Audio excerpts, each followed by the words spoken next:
Hi, I'm Jonnie Wilson. I am a San Diego State graduate, class of '75. I was a journalism major, and I am a proud Aztec for life.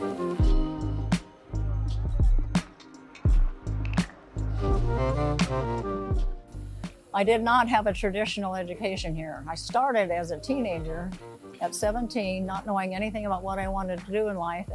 So I took some time off, I got married, I had kids, and then when I came back a dozen or so years later, I knew what I wanted to do with my life. I wanted to be a journalist.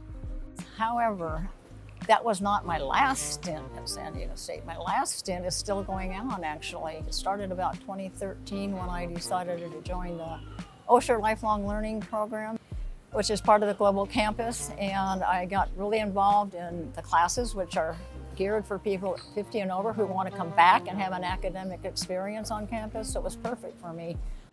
Well, what inspired me to do the Dear Doc program, one day I heard this woman that was a local author being interviewed, and she'd written a book that talked about the World War II letters at San Diego State. So I went up to her and I said, "Have you ever thought about doing a reader's theater?" And she said, "Well, it crossed my mind, but I just really don't have time to do it right now." And I said, "Okay, like a little red hen, I will do it myself." I've always been a huge supporter of this project because it is so unique to San Diego State. There are letters that just take your breath away. When you realize you're reading a letter that was the last thing that this young person ever wrote, that's when you realize the severity of military service and all these young people answering the call. These letters are amazing, and I think one thing they'll experience after hearing these individuals talk is they'll have an even greater appreciation for the greatest generation than they might have had coming in tonight.